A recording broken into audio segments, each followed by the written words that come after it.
Well, hello there dear students, welcome back with another video. My name is Shayan Baloch and I am your English teacher for today as well, and welcome back from my room again.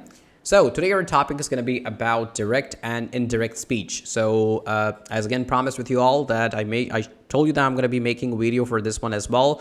I know some students had a problem in understanding this topic back in the classroom. So I told you that we're going to be making a reinforcement video. However, I did already provided you the classwork and as well as a reinforcement lecture and explanation regarding to this topic in our classrooms as well. However, no problem at all. We're just going to again touch onto this topic once again.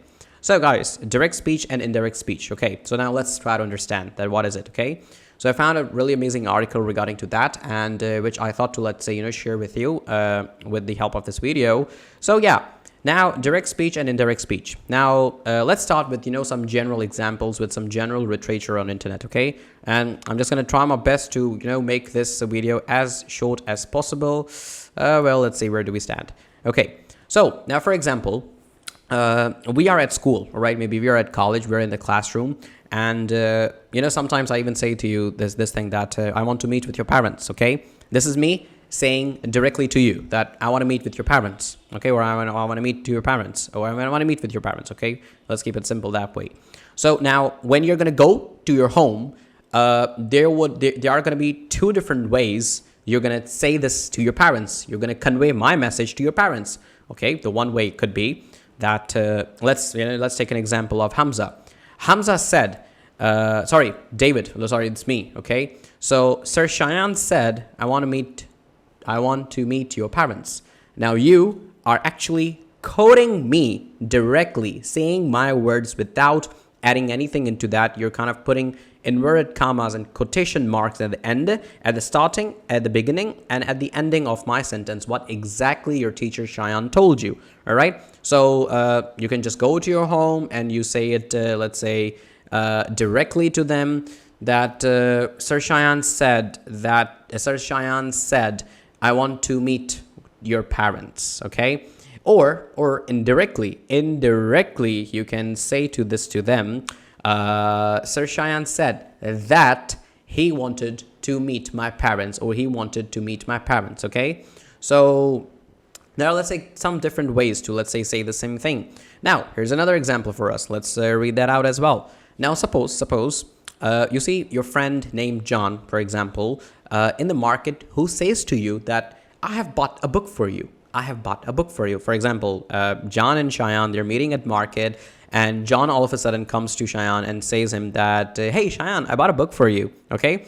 Now I want to tell this thing now because I'm really excited that my friend has bought a present or book for me. So I really want to share this thing back at my home with my family members, right? So how am I going to say them? How am I going to say that to them? So I can say this to them in a way that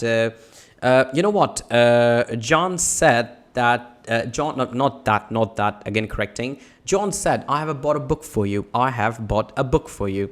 Okay. And if I want to say that indirectly, like not exactly quoting John's word, but let's say quoting it, but at the same time adding a little bit my version to it as well, but not altering or not changing what actually he said.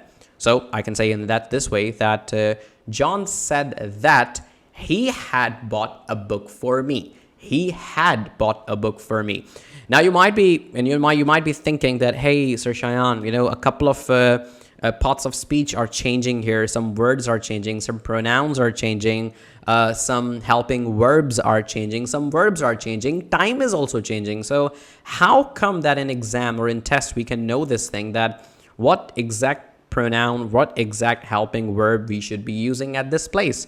So yeah, we're going to be talking about those rules as well. So, bear with me. We're going to be talking about 5 different rules. What? 5 different rules for that. But before that, I would like to, let's say, tell you a little bit more about reported verb, V-E-R-B, verb, reported verb, and reported speech. What is the difference between them?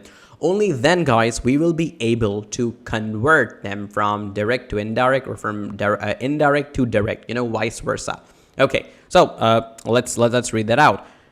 Now, let's say it can be seen that now, this definition might, let's say, confuse you a little bit, but bear with me. I'll be showing you a couple of examples over here, and then we will be, let's say, talking about that as well. For example, in direct speech, the actual words spoken by a person with no change in them are conveyed to another person. Exactly like that. For example, whatever John said to me in the market, I said exactly the way he said, without changing what exactly his version was. His version means what actually he was saying, his own words. I was quoting him that John said, I have bought a book for you. This was John saying, okay? And I'm quoting exactly with no change in anything.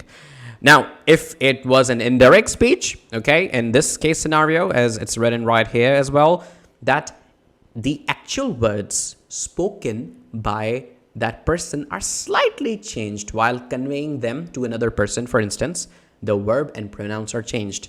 For example, here, the verb have is changed in had, and the pronoun I have changed in he. Now, how we have changed them? We are going to be talking about that as well. So after learning this, you will be able to convert them from one form to another form easily in your exams and your tests as well. And let's say for your further understanding of English as well, in the written expression as well as in the spoken expression. Okay.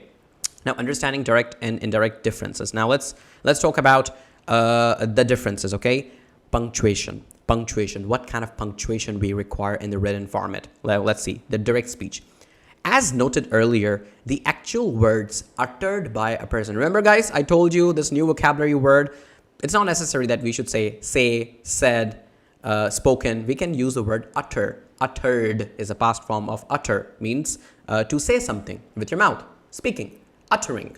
Okay, so we have, let's say, different vocabulary to let's say, cater this situation.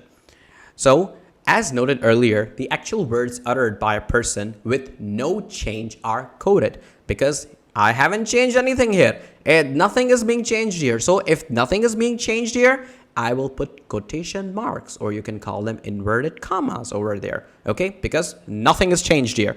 I said it exactly the way John said it. When I came home, when I told this thing to my sister, my mother, my father, I said exactly the way John has said. Okay, I didn't change anything. Okay, so nothing's going to be changed. Therefore, the exact words of the speaker are enclosed in inverted commas, as I just told you, or in quotation marks. Now, in the sentence, a comma is also added after the word said. That introduces the spoken words. Now, very important, guys. In direct speech, where the direct thing is being said, in the quotation marks or inverted commas, in that, before the spoken words are starting here, if you can focus in the video. So here, after said, you have to put a comma. Okay, it's a rule. Now, for example, he said, comma, I'm going to school. He said, or Cheyenne said, or Alicia said, or Sweetie said, I'm going to school. Quoting exact words and putting a comma right there. Okay, now, indirect speech. Now, what is that? Let's try to see that as well. And for that, I'll be uploading another video because this is going to be a little bit more longer. So yeah, watch the other video as well in order to increase your understanding regarding to that.